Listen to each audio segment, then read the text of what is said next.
প্রশ্নে বলেছে 3 বছর পূর্বে স্বামী স্ত্রী এবং তাদের সন্তানের গড় বয়স ছিল 27 বছর, 5 বছর পূর্বে স্ত্রী ও সন্তানের গড় বয়স হচ্ছে 20 বছর। তাহলে স্বামীর বয়স কত? তো এখানে দেখো 3 জন আছে, স্বামী প্লাস ওয়াইফ প্লাস ছেলে। এদের 3 বছর পূর্বে গড় হচ্ছে কত? 27। তাহলে বর্তমানে গড় কত হবে? 30, 3 বেড়ে যাবে, সবার তো 3 3 করে বেড়ে যায়, মানে গড়ে 3 বেড়ে যাবে। তাহলে এখন গড় হচ্ছে 30, 27 ছিল আগে, বর্তমানে 30, তাহলে টোটাল হবে 30 3 90। এবার বলা হয়েছে স্ত্রী এবং সন্তান। দেখো স্ত্রী এবং সন্তান এদের 5 বছর পূর্বে গড় ছিল 20, 5 বছর আগে যদি গড় 20 হয় তাহলে বর্তমানে গড় 5 বছর বেড়ে যাবে, মানে বর্তমানে গড় হবে 25। দুজনেরই তো 5 বছর 5 বছর বেড়ে যাবে, আর দুজনের বেড়ে যাওয়া মানে গড় বেড়ে যাওয়া।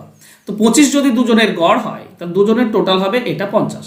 এবার যদি আমরা বিয়োগ করে দিই, বন্ধুরা, তো ওয়াইফ এবং ছেলে কেটে যাবে, শুধু হাজব্যান্ডের বর্তমান বয়স পড়ে থাকবে।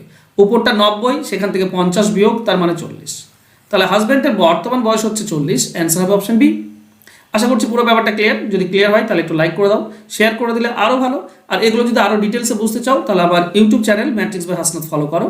ধন্যবাদ।